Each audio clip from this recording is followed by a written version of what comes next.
guys, how's it going? I hope you are all having an amazing day so far. Thank you for stumbling upon this little video right here. If you guys follow me and stuff, you know who I am. Hey, it's Tracy, what's up? If you randomly stumbled upon this video because maybe like me, you were at a place where I was not too long ago searching for information on what I'm about to talk about, I hope maybe this helps you. I don't know, I guess we'll find out. But I wanted to make this video because I'm having surgery tomorrow. Again, I've never had this kind of surgery before. I've had surgery before, but I've never had vocal surgery before. So I wanted to make a vlog, and those of you guys that follow me, I love you guys so much, and I wanted to, you know, kind of fill you guys in on what's been going on, and also maybe tell you more of my story.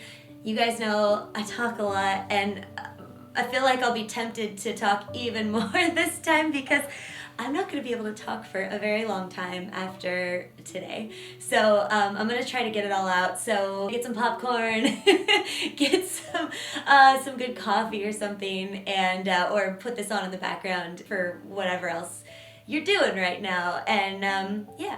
Okay, so usually I start at the beginning, but let's just get right into the nitty-gritty of what's going on right now, and then I'll backtrack a little bit and tell you guys a little bit more about my story and stuff if you want to stick around. But basically, I am having polyps removed from my vocal cords tomorrow. Hopefully 2 polyps removed. I have one on each vocal cord. The really big nasty monster is on this side, and then the little new guy is on this side. So my left side is the major problem area, and the right side is sort of the new evil that is cropped up that's caused a lot of problems for me this year. I am going in to basically have them taken out, and you know, hopefully after that, after I heal up and follow all of the vocal therapy and vocal rest and all that good stuff, I hope I have a brand new voice. I mean, the same voice, but a healthier, better, more pure, happy, not painful version. So I'm hoping to get a brand new lease on these tired vocal cords after tomorrow. If any of you guys out there are, maybe you're singers like me, or maybe you work, you know, in public speaking of some sort, or just you're in pain and you want to get better and you don't know what's going on in your throat, you've been having constant pain or trouble, or if you're a singer like me, like I lost a lot of my singing ability. My high range is just gone, and it's just effort to speak in general, or especially to sing, but just speaking takes a lot of effort, and it can be really painful, and I've had to put myself on vocal rest so many times. If you're like me and you're like going through that kind of stuff, you're kind of the reason why I wanted to make this video. You guys who follow me, you as well, of course, because I love talking to you guys and keeping in touch with you and letting you know what's going on. But the kind of content that I like to make is, you know, I'm a musician. Singing and songwriting are my passions, and I kind of feel like, you know, I'm trying to do this vlogging thing, guys. I've been doing it. I've been on YouTube for like 10 years now. I've been vlogging for probably that long, but it doesn't mean I've gotten any better at it. I kind of feel like I'm worse now, but anyways, that's neither here nor there. But this is not the kind of video that I'm usually most comfortable making. I'm more like recording music and then making a music video for it, you know, having a lot of control and creating my art. And so this is definitely challenging for me, especially too because this video, you know, I'm always honest and myself with you guys, but I feel like especially this subject matter, it's especially close to my heart. It can be kind of painful to, I don't know, it's not that it's painful to talk about, but it brings up a lot of pain and frustration I've dealt with over the years, and I get kind of emotional about it. So, I mean, I feel like I'm doing okay right now. We'll see how I do. But yeah, this is definitely kind of personal for me, and I'm gonna kind of open up my heart and share with you guys. But for those of you guys that are maybe searching for some information and kind of want to see someone who maybe you know that you want this surgery that I'm about to have, or maybe you're just kind of at the beginning of your journey looking for answers. I hope that maybe in some way this video helps you guys, and feel free to follow along in my journey. I'm gonna try to continue obviously here on YouTube, but also when it's a little bit hard to make videos or whatever, I'm gonna be posting on my Instagram and Twitter, Facebook probably too. So feel free to grab the links down below and follow me there as well if you kind of want to follow along and see how everything goes. I'm curious to know as well. Okay, so I want to start out by saying that I am so hopeful and so excited for tomorrow. I feel like this is like, I feel like I'm going through a transformation. Like I'm about to be building my cocoon tomorrow, and then I'm gonna be in this chrysalis for I don't even know how long. But when I come out, hopefully I'll be a whole new creature, totally transformed. And I've been waiting for this, kind of my whole life, and I didn't even know it. So I want you guys to know, starting off, that I'm super excited, I'm super hopeful, I'm really grateful, and I feel incredibly blessed that this is even an option for me. Of course I've got those like typical kind of nervousness, it is surgery. I'm going under general anesthesia for the first time ever. I've never been under that type of anesthesia before. It's surgery right here. So it's kind of crazy to me. It's intense. Like before, when I had surgeries, it was on my back. And that was about 2 years ago. And that was a really interesting experience. And it was a huge blessing in my life. I have chronic pain in my back from degenerative disc disease, which this is not related at all, by the way. It's a whole nother thing, whole nother story. But yeah, needless to say, I'm excited, I'm nervous, and I'm like right on the precipice of this big life change. Okay, so to begin the sort of story time of this video, to kind of explain like why I'm doing this and what's going on, kind of have to go back to like the beginning. So I've been a singer for as long as I can remember. I grew up singing. It's always been my biggest passion, and something that's kind of weird about me is that's never changed. I feel like I knew from the time I was about 5 years old that I wanted to be a singer and I wanted to pursue music as a career. I know it sounds weird. I know a lot of people go through so many seasons in life as you're growing up, and then even when you're an adult, like, what am I gonna do with my life? What's my job gonna be? But for me, I've always had this like razor sharp focus. And it's not because I think that I'm anything special as a singer. I know, guys, like I'm not, I don't think I'm, some amazing singer or anything, but it's what I love. And when you have a passion for something, the way that I feel like I have a passion for music, you just can't not do it. I sort of found my identity in that. My family's musical. My grandma on my dad's side was a big band singer in the 40s. She was amazing. She was a songwriter. She was a painter too, actually. She's an artist in many different ways, and she taught herself to play the piano at 13 years old with only a few lessons. And she was just so encouraging to me with music and would always put a microphone in front of me and play the piano and have me sing along. She later gave me my piano lessons and gave me my first piano, and then trickling down to my dad, her son, who is also an amazing musician, and he's a guitarist. He was the lead singer of his blues band, and my family's just, on his side especially, is very musical. My mom's also super creative. The creativity kind of comes from both places, and so I didn't really have a choice as far as an artist's life. It's just what I love. It's in my blood. But, music surrounded me from the time I was a little girl, and my dad loved blues music and jazz, and I grew up, listening to the greats, Mariah Carey and, Whitney Houston. Started in voice lessons when I was 10 years old, and I've been trained a little bit classically, mostly sort of stayed in that musical theater Disney realm that I love so much. And of course, I've always been into pop music as well, and kind of identified as a pop singer. I think my voice, even though I love doing Disney and all that stuff too, I feel like I'm kind of this hybrid Disney pop voice, and so that's kind of where I land in my style. But I've just always been a singer, and I've always done it. I've always loved it, and found a lot of who I am in that. Growing up in the church, I was super lucky and blessed to get my start performing at Calvary Chapel, Costa Mesa. If you guys know of Pastor Chuck Smith, he was my pastor growing up, and I went to Calvary Chapel, the school, as well, from kindergarten through graduation. But I grew up getting to sing at church for what they called special music. It was where they would have me come in, or someone like me, and on Christmas, I did a lot of like holidays, where it's like Christmas, New Year's, Thanksgiving, they would have me come and perform a song. Sometimes I would help with, I would lead worship, but a lot of it was more so I would come and I would sing like a Krista Lewis song or a Sherry Keggy, or a Christian artist that I really loved. I get to cover one of their songs for church. So I grew up getting to perform on this huge stage, and I remember I lived my life always looking forward to, when is the next time I get to sing? Whatever the next performance was. I was in drama and stuff too in school. I love being in the plays. So the thing that drove me and gave me my excitement to get up in the morning, was always whatever the next performance was that I was looking ahead to.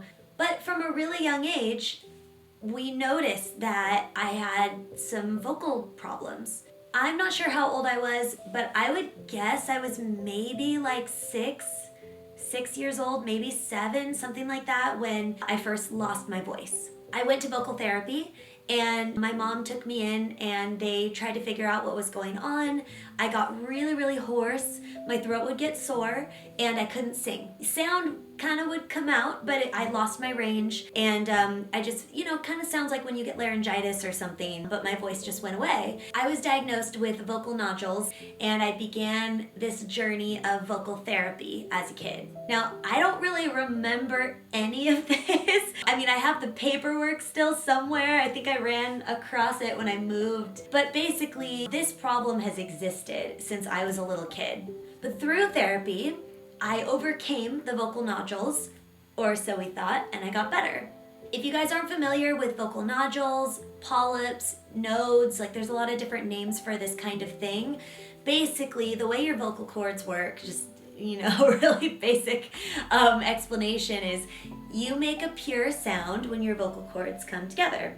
So if you have any sort of, think of the way I think about it is calluses. If any of you guys were gymnasts or just worked with your hands and got calluses on your hands, you can develop, it's either a cyst or a polyp, or I think a node is kind of a nodule. It's kind of like a callus on your vocal cords. So basically, if your cords, if there's an injury or an illness, or however you injure your vocal cords, you can develop a nodule or a polyp or something like that, which causes your cords not to be able to fully come together, and then you obviously aren't going to be able to make that same pure sound that you would before. So if you think about it, the reason why my voice and a lot of people who deal with this kind of stuff sound breathy or hoarse, it's because there's more air being pushed through, because there's this lump here that's keeping your vocal cords apart. I don't remember any actual evidence that my nodules went away when I was a kid, but they told me, everyone told me I was better, my voice came back, I was like, fine, we're good. Well, my voice kept going away. This problem has been going on my whole life, and I always just thought, well, I don't have vocal nodules anymore, those are gone, but my voice must just be kind of weak. Maybe I'm just kind of prone to getting vocal, I called it vocal fatigue, I just get tired easily, and I could never pursue, people would always kind of say oh, you should go out for Broadway or whatever, and that's a whole nother, no, I don't think I'm good enough to be on Broadway, you guys, but I'm not fishing, I promise. I just, it's just not something I've ever thought about pursuing. But people would always say, hey, you should, why don't you go out and do this kind of stuff, go on tour or whatever. And I've always known that my voice couldn't handle it. My voice is just, it's too weak, it's too frail, it gets, tired and messed up so quickly that I'm a recording artist. That's the only kind of singer that I can be. I actually perform live so rarely now, and it's because it takes me so long to go on vocal rest to get my voice to the point where I can handle a live performance or a recording session or whatever, that I like do that, but then afterwards I kind of go into, you know, other types of work. I kind of work in seasons, you know. I live my life in seasons because my voice isn't always there for me. In fact, lately it's not been there for me at all. It's just kind of always varying degrees of health and of quality of sound.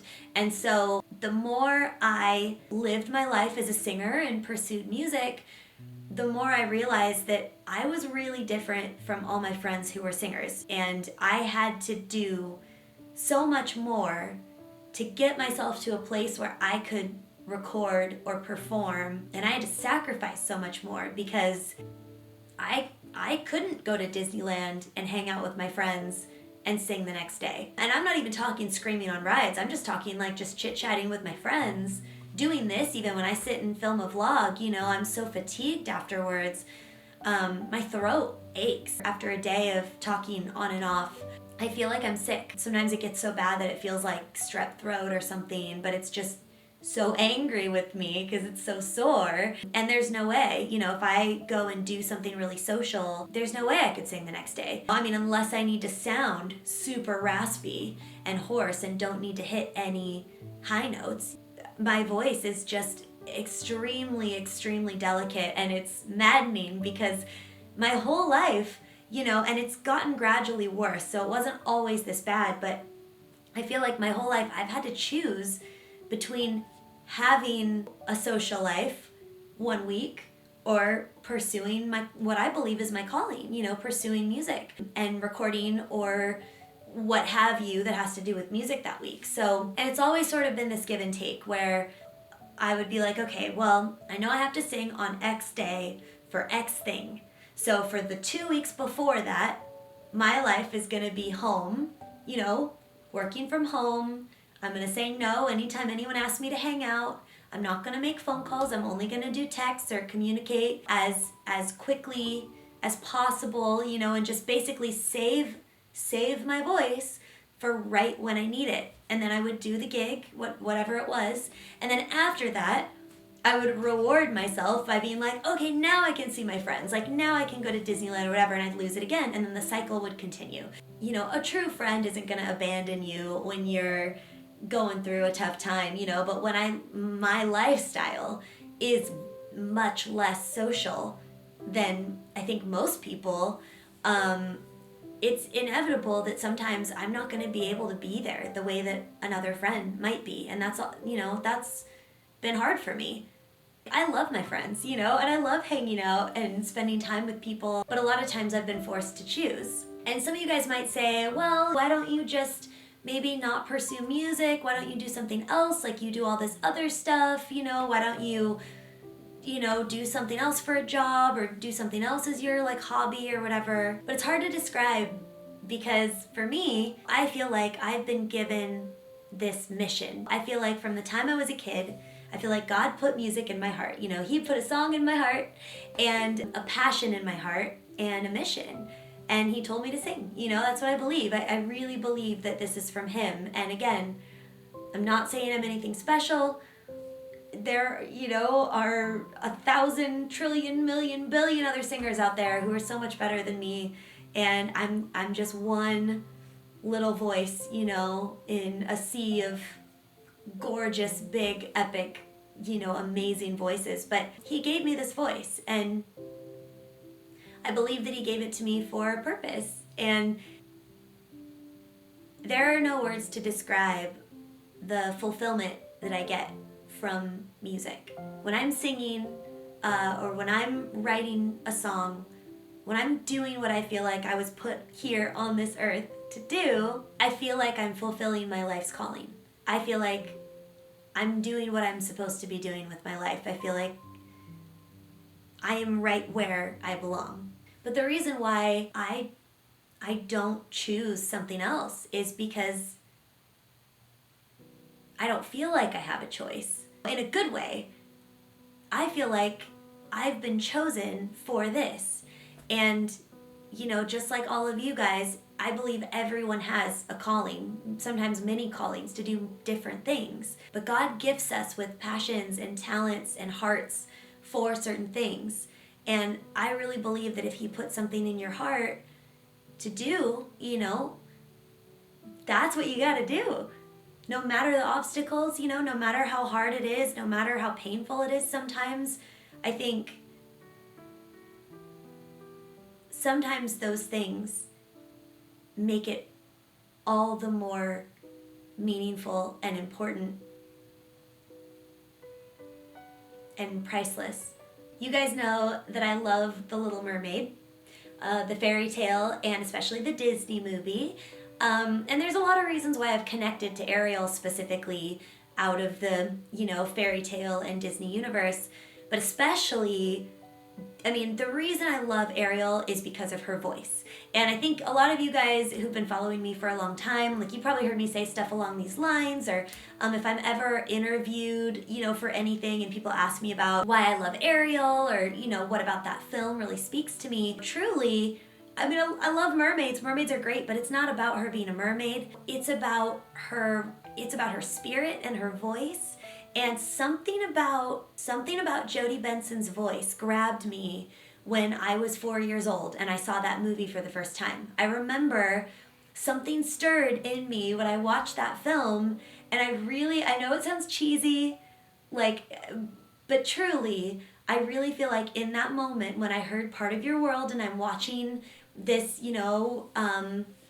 this beautiful cartoon character singing this song, I connected to it in such a, kind of a meaningful way. It felt really moving, and I felt like God used that film to inspire me for my own music and to become a singer and even a voice actor too. I don't know if you guys know this, but I'm also a working voice actor. Well, I guess working is a loose title because this year, because of this stuff going on, I haven't been able to do as much as I usually get to do. But I remember seeing Ariel up there and I was like, I know.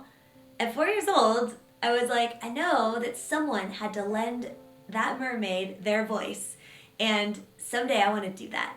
But something about that story and about Ariel kind of fighting through hardship and pain and giving up something so precious to her to make her dreams come true really spoke to me. Now, I would be the opposite. I'm like, I would trade my legs to have my voice, probably.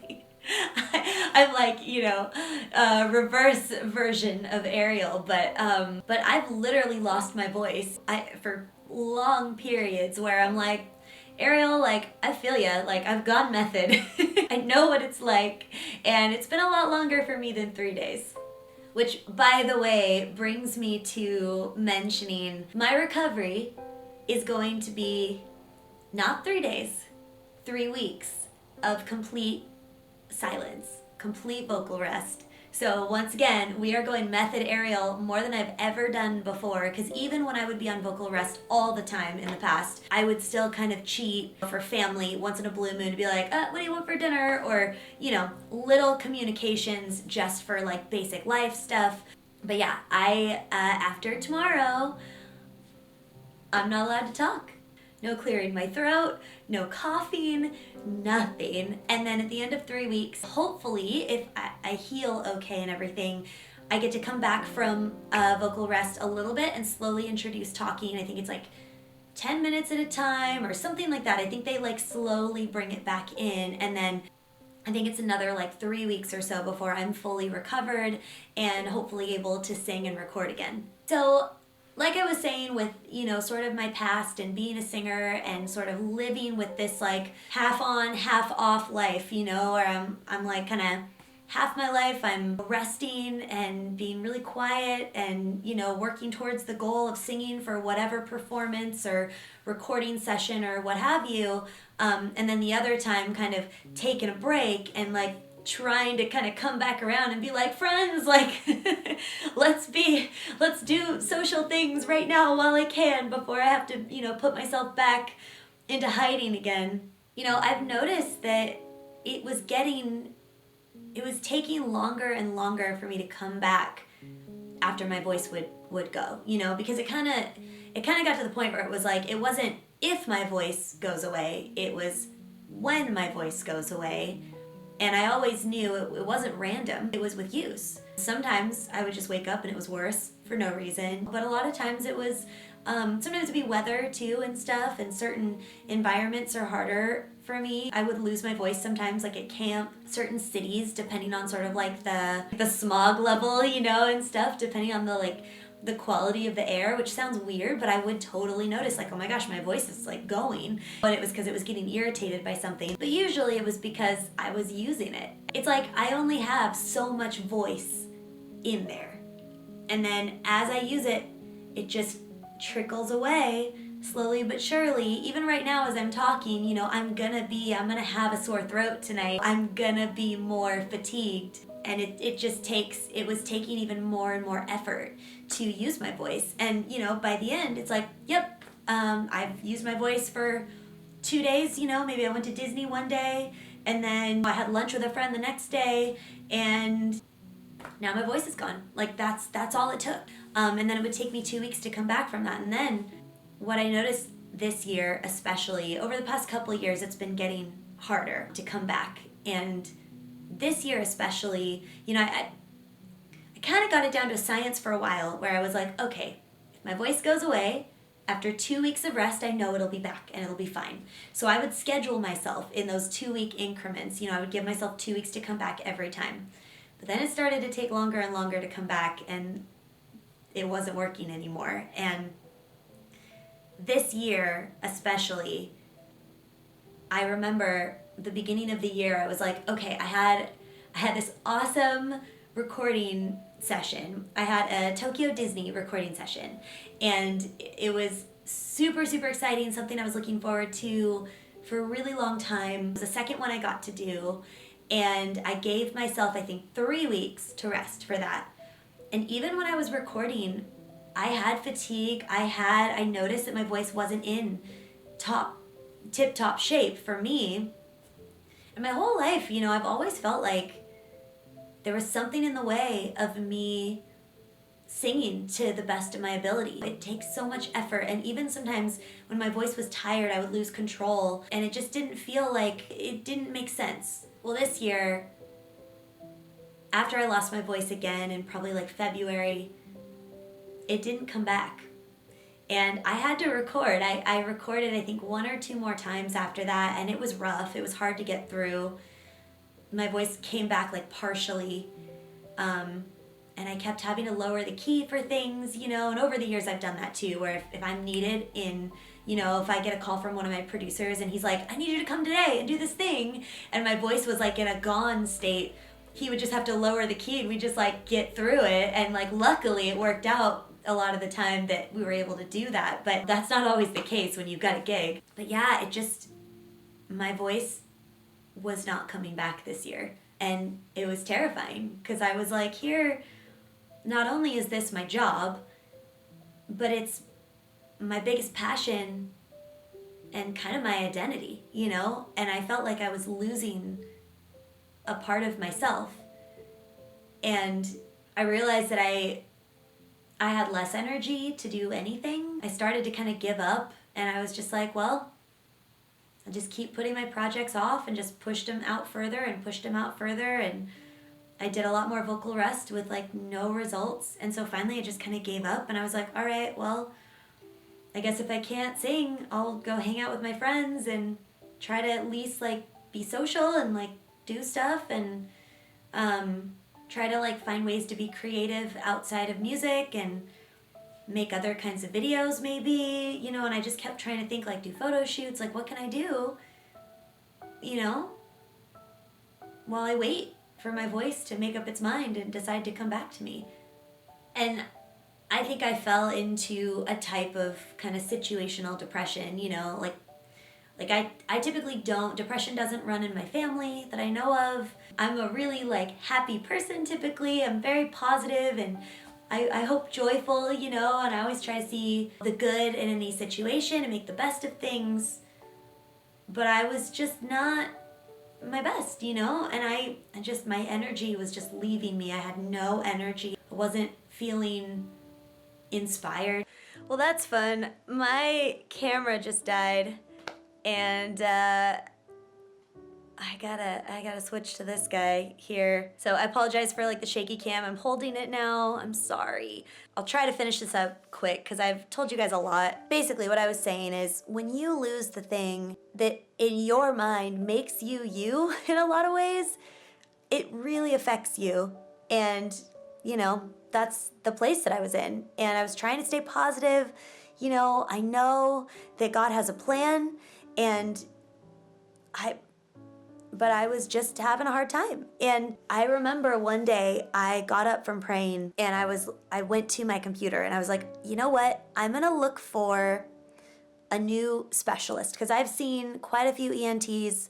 I've been scoped down the nose and had my chords looked at and everything like that. And they've always said, oh no, you don't have vocal nodules. Like, I don't know why you're, dealing with stuff, but just rest, you're probably sick or whatever. And I never got any answers. And so I went to my computer and a name popped up and I was like, let's check out this person's website or whatever. And I noticed that this doctor was writing articles about singers. And I was like, a light bulb kind of, clicked on. And I loved how this doctor was writing about singers and was such an advocate for singers. And basically, people like Adele, people like me, our whole lives, where if you have vocal trouble, they blame you. And they're like, oh, well, you're singing wrong, or oh, well, you're screaming or abusing your voice or whatever. But it's like, sometimes this stuff happens. It's an injury. Sometimes this stuff happens without your even being conscious of it, and it could happen from illness. It could happen, mine probably happened when I was a little kid. And so there's no way to know, and it's not okay to blame. It's like you wouldn't blame an athlete for getting injured. So why are you blaming singers for their injuries? And so I love these articles that this doctor was writing, and I was like, I wonder if she's around here. And lo and behold, she was in LA. Her name is Dr. Reena Gupta. And I searched around a little bit more, but I just kept coming back to her name. And it kept popping up in searches for one thing. But I also just kept thinking about her. And I remember I screen capped some of the articles on my phone and the practice's phone number. And I called him and I made an appointment. And I knew it was gonna be kind of getting into all the details of everything again. And I just had a feeling that I'd want someone with me. I know it sounds kind of cheesy. Like, obviously I'm an adult. But I asked my mom if she'd go with me because she's, you guys saw her, you met her before, but she's like my best friend. And I just wanted like some moral support and a buddy. And so we went up and had this appointment with her, and she spent 2 hours with us. The minute she walked in, we were both like, we love this doctor. And you guys, I have never spoken with someone in my life who's understood my vocal trouble and what I've gone through the way that this doctor did. She's a singer herself, which is why she knows so well how this affects someone and what they're going through and what's going on. And I felt like, I was like, okay, this is my doctor, no matter what, like this is the person that seems so knowledgeable about this stuff, that really understands things from a singer's perspective. Specifically, sorry, I'm moving around a lot. And she scoped me and she found the polyps. And the one on my left side, she said she thinks I've had it my entire life.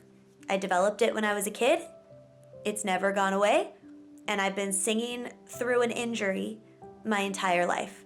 And the reason why this year everything is so much worse is because this side, on the right side, I developed a new polyp that is making the amount of air that's coming through my chords so much more. And it's making it, it's basically taken away most of my singing voice. There's almost nothing left range-wise. The control is kind of gone. And I'm gonna try tonight, if I have time, to do a little sampling, recording, something to show a before for after I recover, to kind of see how the change is. But yeah, she confirmed that, and she kind of told me, she's like, you're not weak, you're injured, and you can get better. And my options were more therapy, which I've done my whole life, which I also still did, by the way. I didn't not do it, but I could have just done therapy, or I could have chosen surgery, which to me, I was like, if I have a chance at getting better, I can't not take that chance. I'm not content to live like this anymore. And I had to basically go away and think about, if the surgery doesn't go the way that I hope, if my voice stays the same, if it gets worse, because it's surgery. So you never know. Hopefully, prayerfully, everything goes extremely well, but I'm already at the end with my voice. It's already feels like a worst case scenario. I'm sure it's not, but the way that it feels, you guys might be like, oh, you sound normal, or you sound fine, like you're being dramatic or whatever, but if you're a singer and you lose your instrument, it's, even if you can speak and communicate, there's no way to describe. It's devastating, you know, it's just completely devastating, and I don't feel like I'm whole in a lot of ways. And I know that, like, whatever the Lord's will is, like, I'll be okay. He has me and he's holding me, and I know that I'm in his hands, and so I have a peace about everything. In fact, I had a peace as soon as I met this doctor. I felt like this peace kind of came on me, and I was like, okay, there's an end in sight, there's a solution potentially, and I don't have to live like this forever, hopefully. But with this surgery, what I have in front of me as a hope and as a potential, if it goes well and if I heal the way that I'm supposed to, I could have the voice that I've always dreamed of. You know, I could have, I mean, I'm still gonna have my voice, but it's gonna be healthy and whole and not damaged. And if I heal correctly, singing is gonna feel effortless, and I'm gonna be strong. And for the first time in my life ever, I will be a singer with a healthy voice, because I've never been that. I've always been injured. I've always been damaged, and I've been working through that damage my entire life. So everything you guys have heard me sing has been with this polyp. It won't go away with just therapy. It's there. It's, you know, it's become a part of me, and I'm ready to kick it the you know what out. So that's what's going on. My surgery is tomorrow morning, and then the transformation begins. So if you guys are watching this, I'm posting this after it's happened. So please pray for me if you think about it. I would love that. Good, happy thoughts, like in Neverland. And stay tuned, because I filmed a lot of stuff to be posting while I'm silent. And if I run out of that stuff, then I will make silent videos for you guys as I'm feeling up to it and able, because I'm hoping I feel pretty good after surgery and stuff, but we'll see. But yeah, I'm going to try to take you guys with me on the journey and keep you posted, but I'll definitely be making an after and letting you know how everything went after healing and how my voice does. So wish me luck. If any of you guys are going through anything right now, if any of you have dealt with any of this in the past, I would love to hear from you guys. If any of you guys are struggling right now with this, like, I'd love to hear from you too. And I just want to encourage you guys, don't give up. You know, anything with your health, any of you guys that have health stuff at all, don't give up, because I thought that, you know, I'd made my peace with being the way that I am my entire life, and turns out there was an option for me to get better, and I didn't know about it until now. And so we'll see how it goes, but never give up. You are stronger than you think, and we can get through this together. So I love you guys. I'm praying for you. Any of you guys who are hurting or struggling out there, I'm praying for you, and I'll see you on the next one. Bye. I wanna be the lost boy found by you, and make a pixie friend or two. I'll throw fruitcake in Hook's face, really put him in his place, and maybe swim in Mermaid Lagoon. Take me to Neverland for Christmas. I swear it's all I wanna do. If I'm in Neverland for Christmas, all my problems will be through. All my problems will be through. I think that maybe I'll be ready to wish my childhood goodbye. I'll consider growing up if first you let me fly. We'll depart at first sight of the starlight and fly all throughout the night. Biting wind and chill we won't feel when near that second star that burns bright. When morning light awakens and black velvet turns to blue, we'll catch our breath in rapture that the stories are all true. For there, so near below us, stretched out for only eyes to see, is the hidden land of never, just the way it should be. I wanna go to Neverland for Christmas. Maybe there I'll never grow old. I'll leave behind the sadness, living stories that you told. I wanna go to Neverland for Christmas.